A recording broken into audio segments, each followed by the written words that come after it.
Assalamualaikum warahmatullahi wabarakatuh. Perkenalkan, nama saya Muhammad Riko Salahuddin dari kelas TI 2019A. NIM saya 19051220453. Di sini saya akan menjelaskan tentang dynamic routing atau router dinamik. Adalah sebuah router yang memiliki dan membuat tabel routing secara otomatis dengan mendengarkan lalu lintas jaringan dan juga dengan saling berhubungan antara router lainnya. Protokol routing mengatur router sehingga dapat berkomunikasi satu dengan yang lainnya dan saling memberikan informasi satu dengan yang lainnya. Dan saling memberikan informasi routing dapat mengubah isi forwarding table tergantung keadaan jaringannya. Dengan cara ini, router mengetahui keadaan jaringan yang terakhir dan mampu meneruskan data ke arah yang benar. Dengan kata lain, routing dinamik adalah proses pengisian data routing di tabel routing secara otomatis. Dynamic router mempelajari sendiri rute yang terbaik dan yang akan ditempuhnya untuk meneruskan paket dari sebuah network ke network lainnya. Administrator tidak menentukan rute yang harus ditemukan oleh paket-paket tersebut. Administrator hanya menentukan bagaimana cara router mempelajari paket dan kemudian router mempelajarinya sendiri. Rute pada dynamic routing berubah sesuai dengan pelajaran yang didapatkan oleh router. Apabila jaringan memiliki lebih dari satu kemungkinan rute untuk tujuan yang sama, maka perlu digunakan dynamic protocol routing. Sebuah dynamic routing dibangun berdasarkan informasi yang dikumpulkan oleh protokol routing. Protokol ini didesain untuk mendistribusikan informasi yang secara acak mengikuti perubahan kondisi jaringan. Protokol routing mengatasi situasi routing yang kompleks secara cepat dan akurat. Protokol routing didesain tidak hanya untuk mengubah ke rute backup bila rute mana tidak berhasil, namun juga didesain untuk menentukan rute mana yang terbaik untuk mencapai tujuan tersebut. Pengisian dan pemeliharaan tabel routing tidak dilakukan secara manual oleh admin. Router saling bertukar informasi routing agar dapat mengetahui alamat tujuan dan menerima tabel routing. Pemeliharaan jalur dilakukan berdasarkan pada jarak terpendek antara device pengirim dan device tujuan. Macam-macam dari routing dinamik atau dynamic router adalah RIP, Routing Information Protocol, IGRP, Internal Gateway Routing Protocol, OSPF, Open Shortest Path Freeze, IGRP, Exchange Internal Gateway Routing Protocol atau BGP, Border Gateway Protocol. Kelebihan routing dinamik adalah hanya memperkenalkan alamat network yang terhubung langsung dengan routernya. Tidak perlu mengetahui semua alamat network yang ada. Bila terjadi penambahan network baru, tidak perlu semua router mengkonfigurasinya router yang berkaitan. Lebih mudah untuk mengatur network yang besar akan memilih jalur lain yang ada bila suatu jalur rusak. Kekurangan dinamik adalah beban kerja router lebih berat karena selalu memperbarui table pada waktu tertentu. Kecepatan pengenalan network terbilang lama karena router membroadcast ke semua router sehingga ada yang cocok. Setelah konfigurasi harus menunggu beberapa saat agar setiap router mendapat semua alamat IP yang ada. Susah melacak permasalahan pada suatu topologi jaringan lingkup besar. Update ARP table telah dibagikan ke semua komputer, berarti mengonsumsi butuh RAM untuk menentukan jalur terbaik pada jadi down bandwidth. Jalur ditentukan oleh sistem bukan admin. Berikut adalah tabel-tabel perbedaan routing statik dan routing dinamik.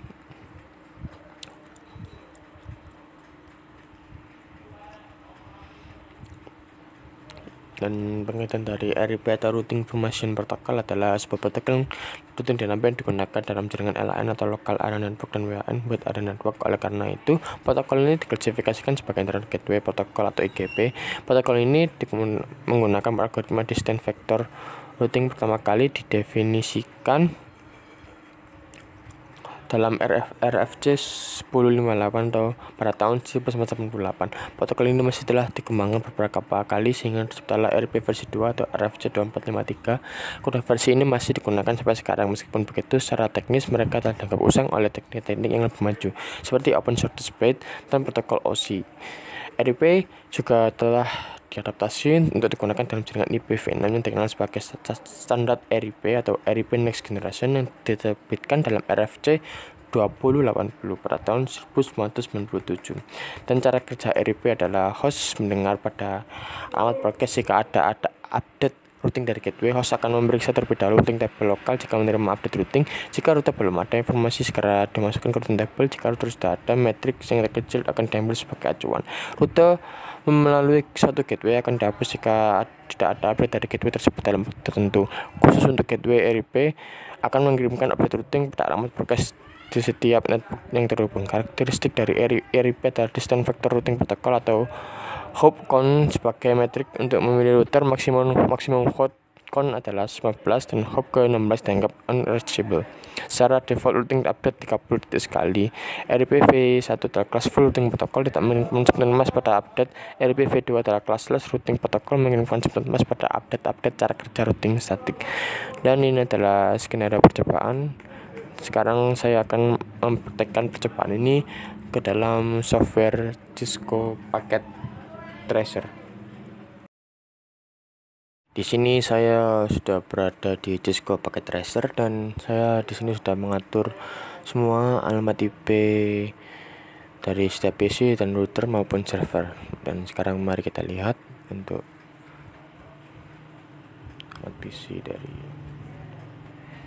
alamat PC dari PC1 adalah 192.168.1.1 dan subnet masknya adalah 255.255.255.192. Default gateway-nya adalah 192.168.1.62. Dan kita cek untuk PC yang kedua. Alamat IP-nya adalah 192.168.1.65 dan subnet masknya adalah 255.255.255.192. Untuk default gateway-nya adalah 192.168.1.126. Dan untuk PC yang ketiga adalah seperti ini. Alamat IP-nya adalah 192.168.1.253 dan subnet masknya adalah 255.255.255.128. Dan untuk default gateway-nya adalah 192.168.1.254. Dan sekarang cek untuk router 1 config, dan Ethernet adalah IP-nya 192.168.1.62. subnet masknya adalah 255.255.255.192. Dan untuk flash Ethernet 1/0 adalah 192.168.1.126. subnet masknya adalah 255.255.255.192. Dan tak lupa kita untuk mencentang port status on, ya ini teman-teman. Serial 2-nya yaitu 13 1 dan subnet masknya adalah 255.255.255.0. Serial 3 garis miring 0 adalah 12 1. Subnet masknya adalah 255.255.255.0. Dan pesanan 4 dan 50. Dan RIP adalah seperti ini RIP-nya. Kita cek untuk yang router 2. Ethernet 0 adalah 192.168.1.254. subnet masknya adalah 255.255.255.128. Dan untuk flash Ethernet 1 garis miring 0 adalah 0 dan serial 2 232. subnet masknya adalah 255.255.255.0. serial 3/0 adalah 12. subnet masknya adalah 255.255.255.0. dan tak lupa kita untuk mencentang port status on pada Ethernet 1 maupun yang 0. Yang 1 adalah 0. Dan router yang 3 adalah Ethernet 0 adalah 333.254.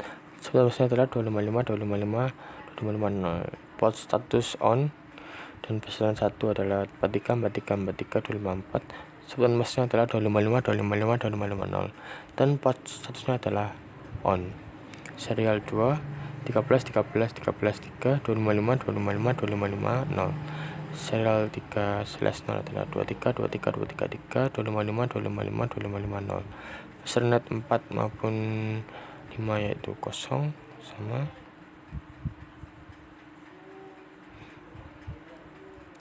Tak lupa kita untuk meng-on-kan. Kalau kita cek yang server 1, kita lihat default gateway adalah 33.254. Ethernet 1 dan port statusnya adalah on.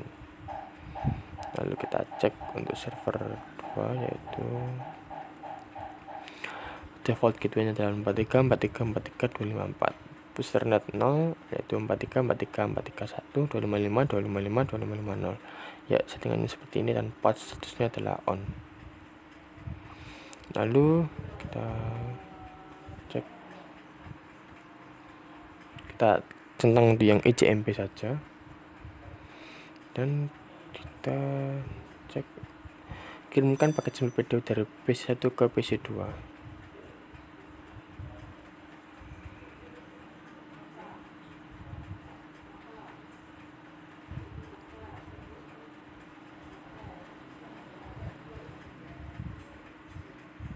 Oh maaf, jadi error.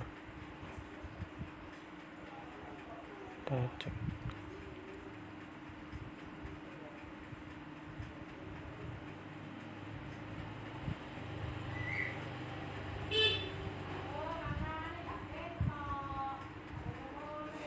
Dan statusnya adalah berhasil. Lalu kita lihat dari PC1 ke PC3, dari PC1 ke PC3.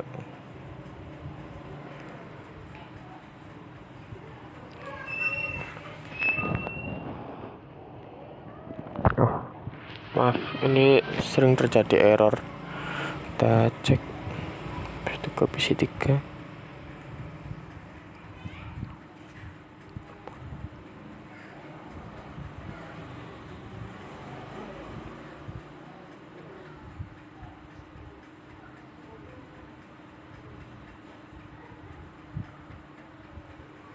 Dan statusnya adalah berhasil. Kita delete, lalu kita cek dari PC1 ke server 1, dari PC1 ke server 1.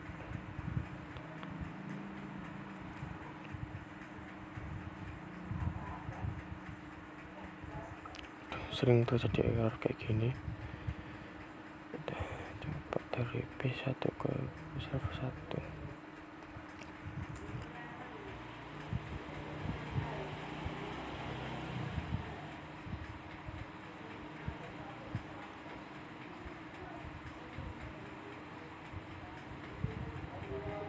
Dan statusnya telah berhasil. Kita delete,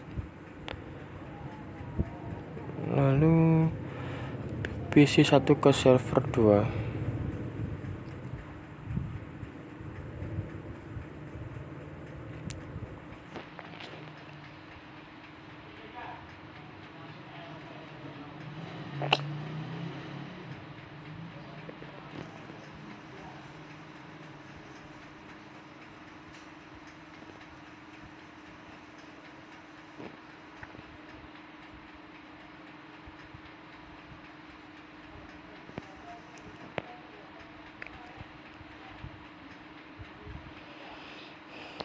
Dan statusnya telah berhasil. Kita delete, PC3 ke PC1.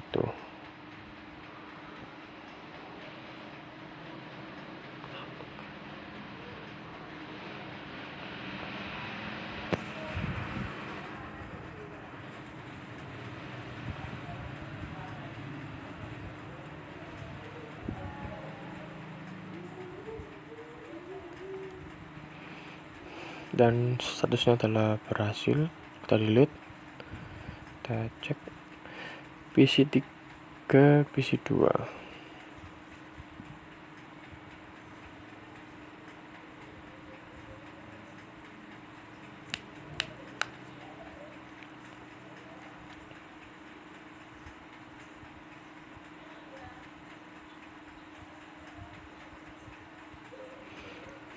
Dan statusnya telah berhasil. Kita delete, kita cek PC3 server 1.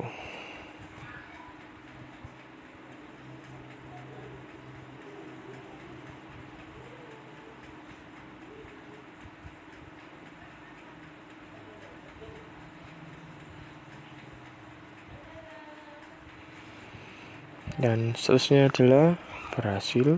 Kita delete, kemudian PC3 server 2.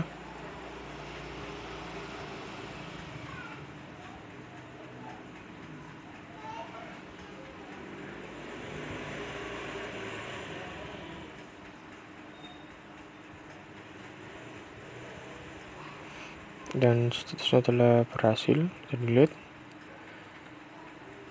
server 1 server 2. dari server 1, server 2.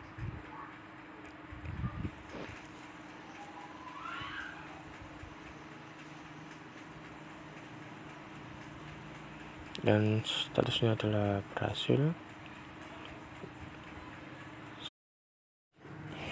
Lalu kita lanjut dari server 1 ke PC 1.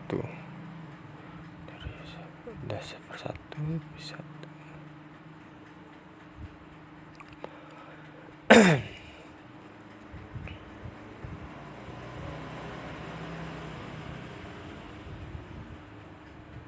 Dan statusnya adalah berhasil. Lalu kita delete dari server 1 ke PC 2.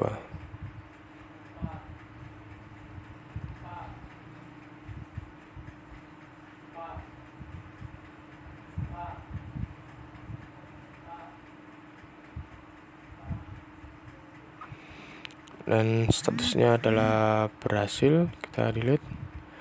Yang terakhir dari server 1 ke PC 3.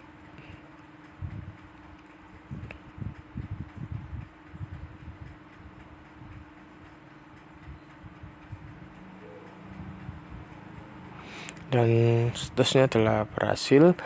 Sekian dari saya. Apabila ada salah kata, mohon maaf. Wassalamualaikum warahmatullahi wabarakatuh.